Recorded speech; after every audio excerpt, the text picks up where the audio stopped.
Get ready. Because what is happening in England right now is not just another crisis. It is the kind of rupture that defines an entire generation. The images emerging from Uxbridge looked like war scenes, screams, people running, blood on the ground. 3 stabbed, 1 fighting for their life. And what shocked the country most was not just the violence, it was who committed it. A 22-year-old Afghan man, granted political asylum in 2022, a refugee who was welcomed, supported, and protected by the British people themselves. And now, the very system that promised safety had turned into a threat from within. Britons watched in horror as the tragedy spread across social media. Within hours, the blood in Uxbridge became a symbol of a country that had lost control. A country that, under Keir Starmer, would rather protect invaders than its own families. And it was there, amid tears and anger, that England awoke. The British Lion's roar began to echo. By 6 in the evening, social media was already flooded. Millions of Britons shared the same sentiment. Enough. The people who had defended their nation in wars for generations now saw the enemy within, and protected by laws created by politicians who live behind walls and security paid for by taxpayers' money. While the blood still stained the pavements of Uxbridge, the government offered only lukewarm speeches and bureaucratic statements. No real outrage, no firm action. The words tolerance and inclusion sounded like mockery to the victims. And when it was revealed that the criminal had been housed in one of the 51,000 hotel rooms paid for by British taxes, shock turned to fury. The cost? Over $8 million a day. Every pound taken from the pockets of workers, who can barely afford heating in winter. And all this while left-wing politicians, led by Starmer, insist that Britain must welcome everyone. The people looked at this and said, "Enough. This is not charity. This is betrayal." If you believe the truth must be told, even when the government tries to silence it, then strengthen this voice now. Leave a like, subscribe to this channel, and turn on notifications, because only together can we get this message to every corner of England. Every new subscriber is a Briton waking up, and that makes all the difference. That night, something changed. Coastal cities, Southampton, Portsmouth, Brighton, were no longer just dots on the map. They became epicenters of a silent revolt the government pretended did not exist. Thousands took to the streets. War veterans, mothers, fathers, weary young people. They carried British flags, not out of hatred, but out of love for a country they felt was being destroyed from within. "Protect our women, save our children," they shouted, as the smoke from torches and the red glow of flares lit up the sky. It was an ancient sound, the sound of a nation remembering who it was. The police, unprepared, were overwhelmed by the sheer size of the crowd. They tried to contain it, but the sea of voices did not retreat. With every street taken, every hotel surrounded, the sense grew that the people were not just protesting, they were reclaiming what was theirs. It was more than a demonstration. It was the awakening of the British Lion, roaring after decades of being silenced by political cowardice. As chaos spread through the southern cities, the scene in Westminster was different. Cowardice, silence, and fear. Parliament seemed like a theater without applause. Each MP rehearsing lines of moderation, while outside the country burned. The statistics were undeniable. The number of illegal immigrants had risen by more than 50% since the election. The use of hotels had increased by nearly half, and less than 2% of illegals had been deported. The government called this humanitarian progress. The people called it national betrayal. Inside the House of Commons, speeches turned into shouts. Conservatives accused the government of destroying UK sovereignty. Labour called for calm, but knew no one was listening. Every minute, the gap between the people and their rulers widened. Outside, in the streets, people were not waiting for answers. They were waiting for justice. And while politicians spoke, the roar of the crowd outside was the true voice of England, demanding what London had forgotten: law, order, and respect for the British people. Dawn in Southampton felt like the start of a new era, and also the point of no return. The streets were covered in smoke, shattered glass, flags waving from windows. "Southampton speaks for Britain," the signs read. The message was simple and devastating. The people no longer believed in the government. What began as a protest had become a popular uprising. Nearly $2 million in property damage, dozens injured, and still the crowd grew. The government called it a controlled disturbance. The people called it vengeance. The media tried to suppress it, but the images spoke for themselves.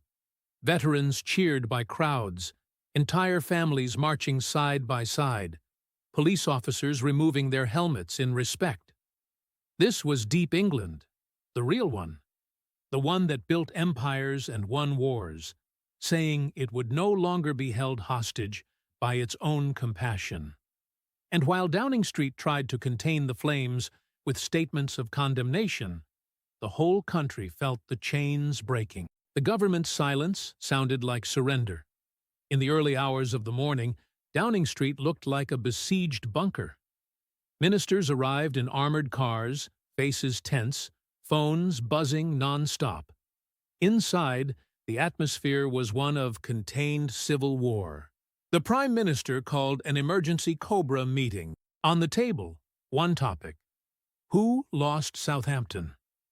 Internal reports spoke of coordinated protests in more than 12 cities, exhausted police forces, and over 9,000 overtime hours in a single night.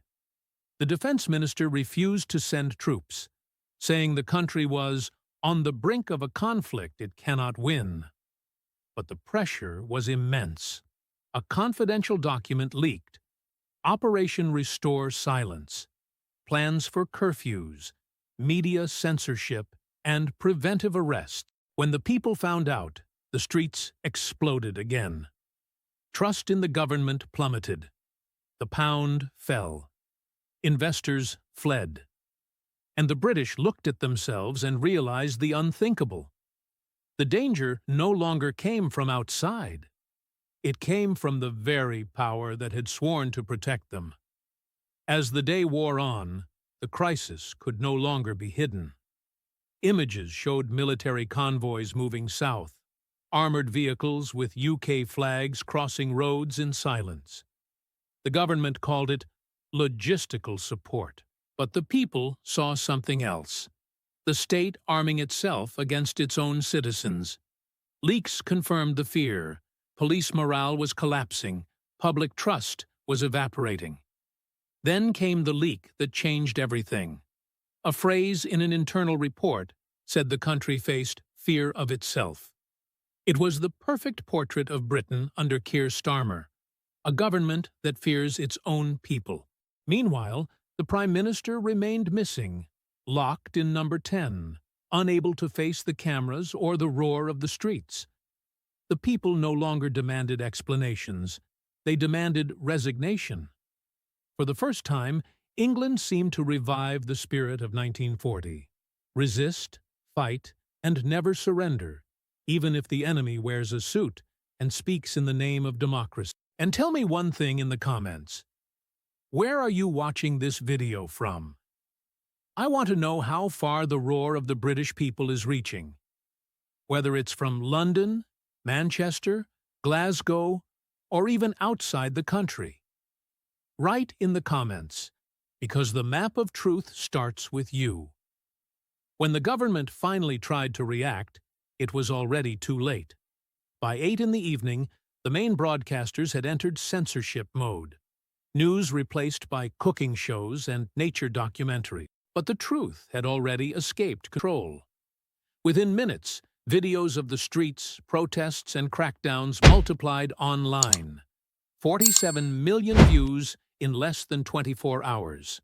The old tactic of hiding chaos behind TV smiles no longer worked.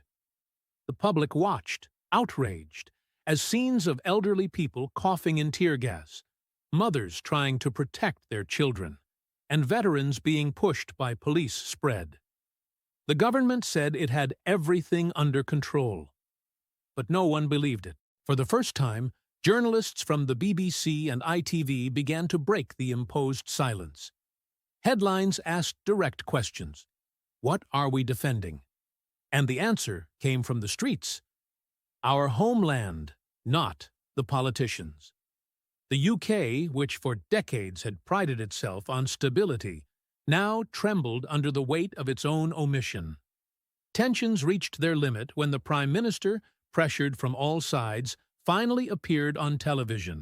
It was late at night, cold lighting, a weary face, no flag, no applause.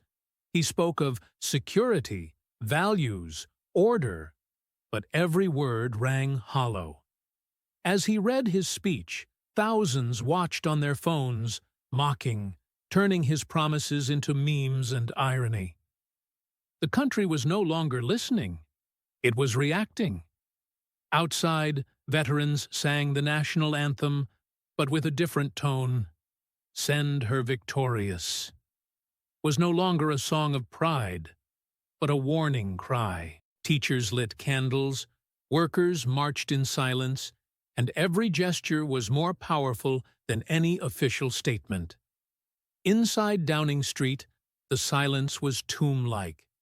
Advisors said the speech seemed like a political obituary. When the broadcast ended, there were no applause, just the sound of slow, heavy, defiant clapping outside. It was the people warning. Patience was over. The government could speak, but the country had already decided. The Starmer era was ending. The following dawn brought a scene that would go down in history. Hundreds of veterans marching in silence through Southampton, no flags, no slogans, just medals on their chests and heads held high. The media called it the March of the Forgotten. An ex-sergeant looked at the cameras and said, "We defended this nation once. Now we are defending it again." But from within, police were ordered to disperse, but many refused. Some even saluted the veterans. That image went around the world, a simple but devastating gesture. It was the moment when the people and part of the law enforcement united against political cowardice. Social media flooded with one phrase: "We serve the people, not the politicians." And in that instant, the UK discovered something more powerful than any army: the unity of the forgotten. The veterans represented every Briton who felt betrayed, ignored, and tired. The lion's roar now had a face, a voice, and a purpose. The revolt had become honor. Inside Parliament, panic was visible. MPs shouted at each other, papers flew, and the old facade of British respectability crumbled before the cameras. A Conservative MP stood up and roared, "You have lost the people. You have lost the army. What is left?" No one answered. The Prime Minister stared at the table, motionless, pale, as if finally realizing that power no longer resided there. What remained of the government was divided between those who wanted to suppress by force and those who still believed in an impossible reconciliation. But the people no longer waited for promises. Online, veterans, retired police, and workers posted the same phrase: "We are Great Britain."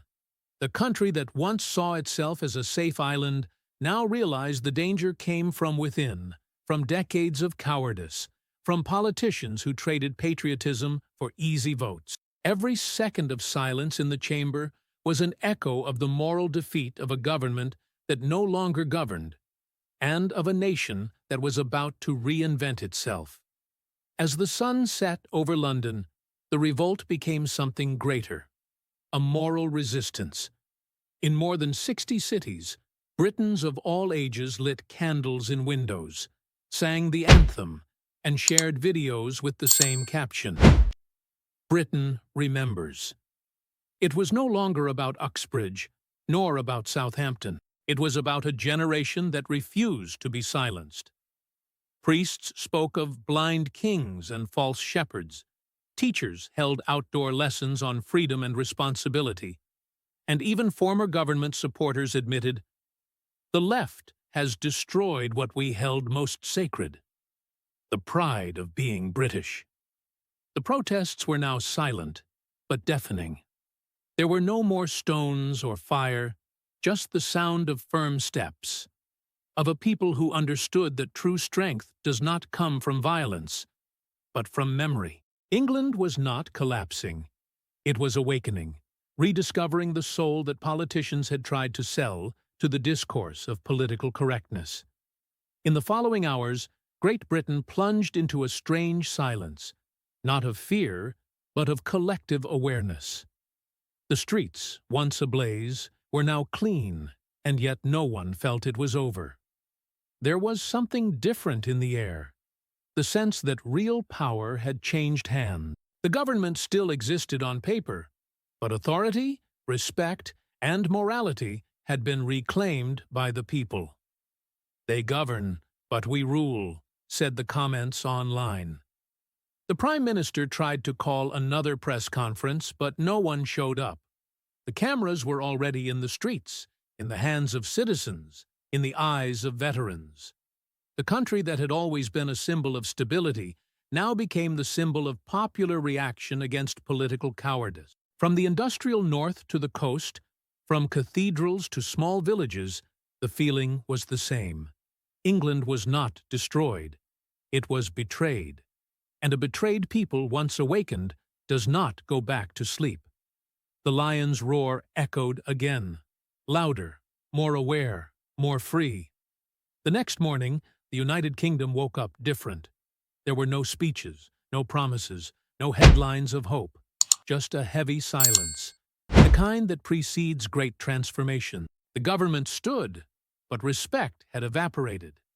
The people no longer needed orders. Now they watched. Every decision, every word from Starmer, every attempt at manipulation was met with contempt. The British no longer waited for heroes. They had become the guardians of the nation themselves.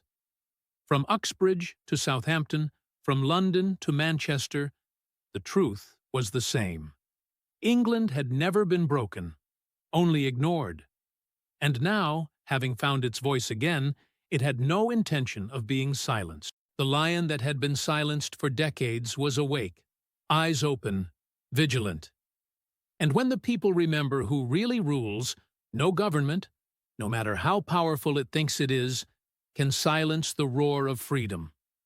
The United Kingdom is not falling. It is being reborn.